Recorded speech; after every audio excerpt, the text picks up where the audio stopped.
Hello everybody, welcome to my YouTube channel. तो आज मैं इस वीडियो में क्लास 9th का exercise 4.2 subject math from NCERT से है। तो यह लेकर आया हूँ। क्वेश्चन नंबर फर्स्ट है कि निम्नलिखित विकल्पों में कौन सा विकल्प सत्य है और क्यों। जैसे यहाँ पर है, एक समीकरण दिया हुआ है कि y equal 3x plus 5, y equal 3x plus 5। तो इसका एक अद्वितीय हल है या केवल दो हल है या अपरिमित रूप से अनेक हल है। ठीक है, इस चीज को हमें बताना है कि इस विकल्प में कौन सा सत्य है। मतलब एक अद्वितीय हल सत्य है या केवल दो हल सत्य है, और यहाँ पर अपरिमित रूप से अनेक हल दिया हुआ है, तीन ऑप्शन। तो आइए यहाँ पर समीकरण जो दिया हुआ है इसको अगर हम देखें तो समीकरण है y इक्वल 3x प्लस 5 दिया हुआ है। चूंकि इसमें दो चर है x और y, तो हम जानते हैं कि दो चर वाले रैखिक समीकरण के अपरिमित रूप से अनेक हल होते हैं। मतलब दो चरों में जो रैखिक समीकरण बनता है उसके हल अपरिमित रूप से अनेक होते हैं। तो इस ऑप्शन में देखिए, फर्स्ट नंबर में दिया हुआ है एक अद्वितीय हल, दूसरा नंबर में दिया हुआ है केवल दो हल, तीसरा रूप में अपरिमित रूप से अनेक हल। तो ये ऑप्शन 3 जो है, विकल्प 3 इस समीकरण के लिए सही है। मतलब यह जो है तीसरा सही है। दूसरा क्वेश्चन है कि निम्नलिखित समीकरणों में से प्रत्येक समीकरण के चार हल लिखना है। मतलब जो भी समीकरण दिया हुआ है सबका चार चार लिखना है। जैसे यहाँ पर क्वेश्चन नंबर 1 है 2x प्लस वाई इक्वल 7। ठीक है, तो यहाँ चार हल लिखने का मतलब हुआ कि x और y का वह क्रमित युग्म ज्ञात करना है जो इस समीकरण को संतुष्ट करता हो। मतलब x और y का ऐसा मान इसमें रखना है जो जिसको मतलब हल करने पर कितना आ जाए, 7 के बराबर हो जाए। ठीक है, तो हम क्या करते हैं कि x के जगह पर कुछ ऐसा मान रखते हैं और रखकर फिर दूसरा चर y का मान निकालेंगे। तो यह समीकरण में हम x के जगह पर क्या रखते हैं, यहाँ पर लिखते हैं कि जब x इक्वल 0 ही रखते हैं। ठीक है, क्योंकि पहले वाले क्वेश्चन में यहाँ पर क्लियर हो गया है कि दो चर वाले रैखिक समीकरण के अपरिमित रूप से अनेक हल होते हैं। ठीक है, तो यहाँ पर चूंकि हमको निकालना है कितना हल, चार हल निकालना है। अनंत रूप से निकाल सकते हैं जितना भी इच्छा हो उतना, लेकिन चार हल ही हमें यहाँ पर निकालना है। तो x के जगह पर हम 0 रखेंगे, तो इसी समीकरण में हम जाकर x के जगह पर 0 रखेंगे। मतलब 2 गुने 0, यह 2 जो है ना वह x के साथ मल्टीप्लाई कर रहा है। तो 2 गुने x, तो x के जगह पर यहाँ पर क्या रखना है 0 प्लस y इक्वल 7। तो अब आइए 2 में 0 से गुना किए क्या हो गया 0, तो 0 प्लस y इक्वल 7। अब 0 में y जोड़ेंगे तो क्या होगा, y ही होगा, तो y इक्वल 7। मतलब x का मान 0 है तो y का मान 7 आया। तो एक हमारा हल हुआ, एक हल क्या निकला, तो x की जगह पर 0 रखे तो y की जगह पर कितना आया, 7 आया। तो एक हल हमारा कितना हुआ, 0,7 हुआ। अब हम दूसरा हल निकालते हैं। तो दूसरा हल निकालने के लिए हम क्या करेंगे, x की जगह पर फिर कुछ रखेंगे। तो जब x इक्वल क्या रखें बताइए, 1 ही रख देते हैं। क्या मतलब कुछ भी अपने से रख सकते हैं, एक चर का मान कुछ भी अपने से रखकर दूसरे चर का मान निकालना है। ठीक है, तो यहाँ पर x की जगह पर हम 1 रखे इसी समीकरण में, तो 2 इंटू x की जगह पर 1 प्लस y इक्वल 7। तो 2 1 जा 2 हो गया, 2 प्लस y इक्वल 7। अब यह y के साथ 2 प्लस में है, तो 2 को अगर अंक की तरफ लाएंगे तो y इक्वल हो जाएगा 7, और यह 2 प्लस में है तो इधर आकर माइनस में, तो y का मान कितना निकल गया, 7 में से 2 गया 5। तो यहाँ पर यह दूसरा हल हमारा क्या निकल गया, दूसरा हल हो गया कितना, तो x की जगह पर क्या रखे हैं 1, तो y का मान कितना निकला है 5। ठीक है, इसी तरह से हमको चार हल निकालना है। ठीक है ना, अब तीसरा हल चलते हैं, तीसरा हल निकालने। तो यहाँ पर इसी समीकरण में चलकर x का मान कुछ रखेंगे। तो 0 रखे, 1 रखे, तब फिर बार 2 रखते हैं। तो यहाँ पर लिखते हैं कि जब x बराबर 2, मतलब कोई भी पूर्णांक, यहाँ पर x की जगह पर कोई भी पूर्णांक रखकर y का मान निकाला जा सकता है, कि y के जगह पर कुछ भी रखकर x का मान भी निकाला जा सकता है। मतलब ये दोनों वेरिएबल में या दोनों चर में किसी भी एक चर का मान कुछ रख के, कोई भी पूर्णांक रख के और दूसरे चर का मान निकालेंगे। तो हम हर एक में यहाँ पर x का ही मान रखकर y का मान निकाल रहे हैं। आप लोग चाहें तो y की जगह पर भी कुछ रख के और x का मान निकाल सकते हैं। तो यहाँ 2 रखे तो 2 गुने x की जगह पर कितना रखना है, अब 2 रखना है। तो 2 गुने 2 प्लस y इक्वल 7। तो कितना हो गया, 2 दूनी 4, 4 प्लस y इक्वल 7। तो 4 इधर y के साथ प्लस में है तो उधर जाएगा तो 4 यह माइनस में हो जाएगा। तो 7 माइनस 4 यानी y इक्वल हो गया 3। तो यहाँ पर जो तीसरा हमारा हल निकला वो क्या निकला, तो x की जगह पर 2 रखे हैं तो y 3 आया है तो 2,3 हुआ। एक और हल निकालना है। अब वहां पर हम क्या रखें, तो जब एक बार 0 रखे हैं, एक बार 1 रखे हैं, एक बार 2 रखे हैं, तो अब की बार हम क्या रखते हैं, 3 रख देते हैं। तो यहाँ पर लिखेंगे कि जब x बराबर 3, तो 3 रखेंगे तो इसी समीकरण में रखना है। तो 2 इंटू 3 प्लस y इक्वल 7। तो क्या निकल गया यहाँ पर, 2 3 जा 6 प्लस y इक्वल 7। तो गुना किए तो 6 आ गया यहाँ पर, 2 3 6। अब 6 इधर अगर घटेगा तो y का मान हो जाएगा 7 माइनस 6। इट मीन्स y का मान हो गया कितना, 1। मतलब यहाँ पर चौथा जो मेरा हल हुआ, चौथा हल क्या निकल गया, 3 रखने पर x की जगह y का मान 1 निकल गया। तो इस तरह से पहला हल हुआ 0,7, दूसरा हल 1,5, तीसरा हल 2,3 और चौथा हल कितना निकल गया, 3,0। तो इस तरह से अनंत हल निकाला जा सकता है, लेकिन हमें यहाँ पर क्वेश्चन में 4 ही निकालने के लिए कह रहा था। तो पहला क्वेश्चन जो था, पहला क्वेश्चन का 4 हल यहाँ पर हम निकाल लिए, बारी बारी से रखते हुए, x के मान रखते हुए y का मान। फिर अब यहाँ पर दूसरा क्वेश्चन दिया हुआ है इसका, पाई x प्लस वाई बराबर 9, पाई x प्लस वाई बराबर 9। आइए हम दूसरा का भी यहाँ पर बनाते हैं, पाई x प्लस वाई इक्वल 9। यहाँ भी हमें 4 हल प्राप्त करना है, ठीक है।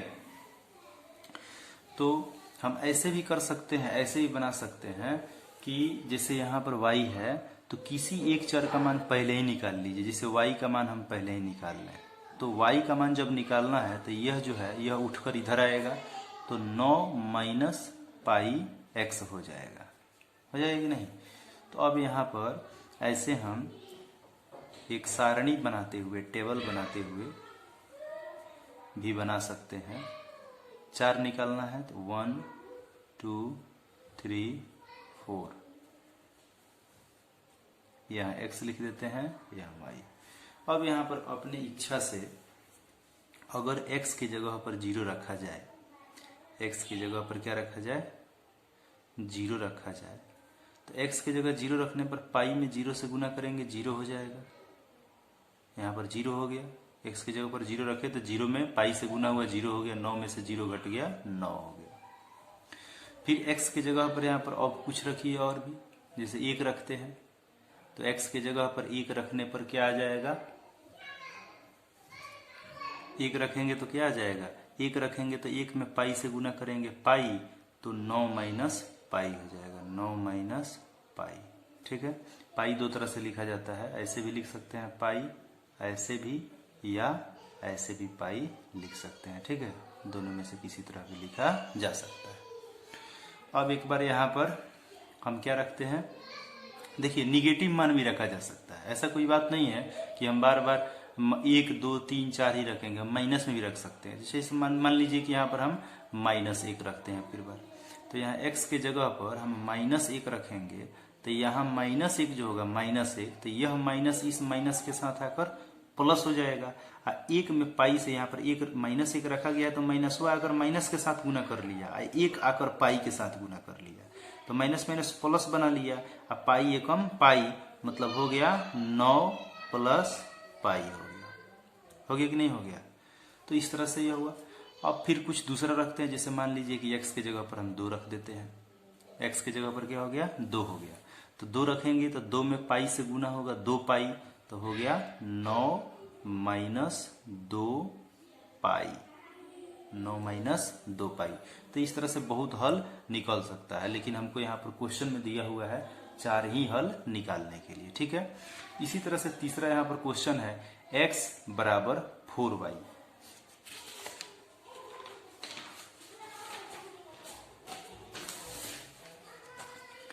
जैसे तीसरा दिया हुआ है x बराबर 4y।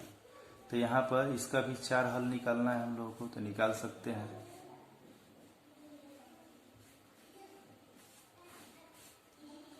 चलिए x की जगह पर अगर हम यहाँ पर y की जगह पर कुछ रखेंगे, क्योंकि x बराबर 4y है। तो अब पहले ही हम बोल चुके हैं कि ऐसा कोई जरूरी नहीं है कि हमेशा x की जगह ही रखेंगे, कभी y की जगह पर भी कुछ रखकर x का मान निकाल सकते हैं। ठीक है। तो यहाँ पर y की जगह पर अगर हम 0 रख दें, तो 0 रखेंगे तो 0 में 4 से गुना होगा, 0 हो जाएगा। मतलब y 0 रखने पर x का मान भी क्या आ गया, 0 आ गया। अगर y की जगह पर हम 1 रखते हैं, अगर y की जगह पर हम क्या रख दिए, 1, तो 1 रख दिए यहाँ पर, तो 4 एकम 4 बना लिया, जो x का मान हुआ, तो x का मान 4 हो गया। अब यहाँ पर 2 रखते हैं, अगर y की जगह पर 2 रखते हैं, तो 2 जो है 4 के साथ गुना करेगा, तो 4 दूनी 8 हो जाएगा, तो x का मान कितना हो जाएगा, 8 हो जाएगा।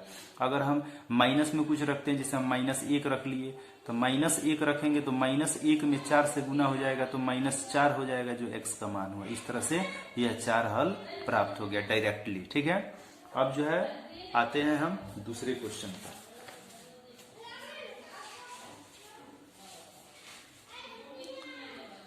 चलिए, तो यहाँ पर क्वेश्चन नंबर 3 है कि बताइए कि निम्नलिखित हलों में से कौन कौन समीकरण x - 2y = 4 के हल है और कौन कौन हल नहीं है।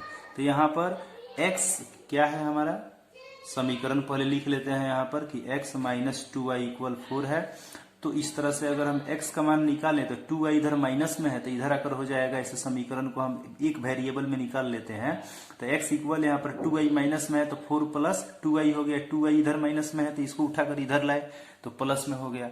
अब जो है यहाँ पर हम बारी बारी से इसको हम जांच कर लेंगे रख कर।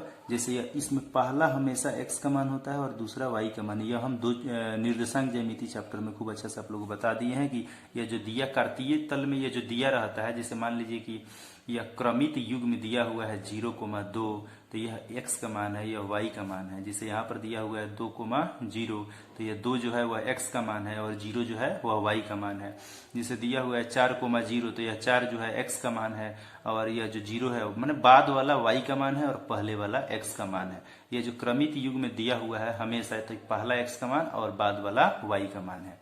तो चलिए यहाँ पर हम एक बार, जैसे x बराबर 4 + 2y है, तो y का मान यहाँ पर 2 है, तो इसमें हम रख कर देखते हैं कि x का मान 0 आता है कि नहीं। अगर आएगा तो यह हल होगा, मतलब यह सही होगा, अन्यथा गलत होगा।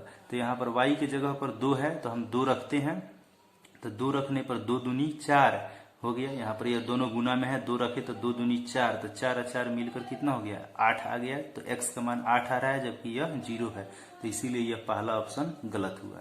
दूसरा ऑप्शन में हमको रखना है y की जगह पर 0, तो यह 0 रखे तो 0 में 2 से गुना हुआ 0 आ गया। यहाँ पर बिल्कुल 0 हो गया। अब 0 में 4 जोड़ेंगे तो x का मान 4 आ रहा है, लेकिन यहाँ पर 2 है, इसीलिए यह भी गलत हुआ। तीसरा, यहाँ पर y की जगह पर 0 रखना है, तो x की जगह पर क्या आएगा, तो y की जगह यहाँ पर जब 0 रखेंगे तो 0 में 2 से गुना हुआ तो 0 हो गया, तो यहाँ पर 0 हो गया, और 0 में 4 जोड़ेंगे तो 4, x का मान 4 आ रहा है। तो y का मान 0 रखने पर यहाँ पर इस समीकरण में x का मान 4 आ रहा है, तो 4 है, और यहाँ पर y का मान 0 भी है, बिल्कुल यह सही है। फिर से समझ लीजिए, यहाँ पर y के जगह पर 0 रखना है, तो 0 में 2 से गुना करेंगे 0 हुआ, 0 में 4 जोड़े तो 4 न हुआ, तो 4 किसका मान हुआ, x का मान हुआ, तो x का मान 4 हुआ, x का मान 4 यहाँ पर है, तो इसीलिए यह जो क्रमित युग में दिया हुआ है तीसरा नंबर में यह सही है। तो आगे चौथा नहीं हो सकता है, फिर भी हम जांच लेते हैं। यहाँ पर आपको y की जगह पर रखना है 4√2, तो यहाँ पर जब 4√2 रखेंगे तो 4 दूनी 8√2 हो जाएगा। अब 8√2 में 4 जुट नहीं सकता है, क्योंकि यह परिमेय है और यह अपरिमेय है, तो इसी तरह से x का मान बहुत बड़ा होगा, जो यह संभव नहीं है, मतलब यह भी नहीं होगा। 1 रखने पर, तो 1 रखेंगे तो 2 एकम 2 और 2 और 4 6 आ रहा है। यहाँ पर जो x का मान 6 है, तो यहाँ पर x का मान 1 है, जो बिल्कुल यह भी गलत है। ऑप्शन नंबर 3 सही हुआ। इसमें कुछ नहीं था, ऑप्शनली क्वेश्चन है, बहुत ही सिंपल था। यहाँ पर हमें देखना था कि यह जो समीकरण दिया हुआ है, यह समीकरण का इस दिए गए 5 हल में से कौन सा हल होगा। तो पहला नंबर हम जांचे यहाँ पर, पहले समीकरण को एक चर में बदलकर यहाँ पर मान निकाल लिए, फिर हम बारी बारी से y का मान रखकर x का मान देखे कि आ रहा है कि नहीं। तो इसमें भी नहीं आया, इसमें भी नहीं आया x के मान, ये इसमें आया, इसमें भी नहीं आया, इसमें। तो इस तरह से हमारा जो क्वेश्चन 3 का आंसर होगा वो ऑप्शन नंबर 3 सही होगा, 4,0, क्योंकि y का मान 0 रखने पर 2 में 0 से गुना हुआ 0 आ गया, 0 में 4 जोड़ने पर 4 आ रहा है, जो x का मान प्राप्त हो रहा है। x का मान 4 यहाँ पर दिया भी है, 4,0 जो क्रमित युग्म है वो क्वेश्चन नंबर 3 के लिए यह तीसरा ऑप्शन सही है। अब चलते हैं क्वेश्चन नंबर 4 पर। क्वेश्चन नंबर 4 है कि k का मान ज्ञात कीजिए जबकि x बराबर 2 y बराबर 1, समीकरण इतना का एक हल है। मतलब इस समीकरण में जैसे यहाँ पर दिया हुआ है कि 2x plus 3y equal k, तो इस समीकरण में x का मान कितना रखना है, 2 रखना है। तो जहां x है वहां 2 रखेंगे, तो 2 गुने 2 प्लस 3 गुना y का मान कितना रखना है, 1, तो 3 गुना 1 बराबर k। तो 2 में 2 से गुना किए 4 हो गया, 3 एकम 3 हो गया इक्वल k। तो इस तरह से 4 और 3 7 हो गया, जो k का मान कितना हो गया, 7 हो गया। तो यहाँ पर हमारा यही आंसर हो गया, अर्थात यहाँ पर लिख सकते हैं कि अर्थात k इक्वल 7। तो यह 7 हमारा आंसर होगा। ठीक है, तो एक्सरसाइज 4.2 में मात्र 4 ही क्वेश्चन था। ठीक है, जिसको हम अच्छा से बताए। मुझे उम्मीद है कि आप लोगों को भी अच्छा से समझ में आया होगा। तो यह 4 तक क्लियर हो गया। अब हम चलेंगे इसका आलेखीय निरूपण करने। तो एक्सरसाइज 4.3 जो है उसमें हम ग्राफ के बारे में, आलेख के बारे में बताएंगे कि 2 चर वाले रैखिक समीकरण का आलेख कैसे खींचा जाता है और उसका सारणी मतलब उसका टेबल में x और y का मान किस प्रकार निकाल कर उसका आलेख बनाया जाता है। इसके बारे में मैं इसके अगले वीडियो में लेकर आऊंगा। धन्यवाद।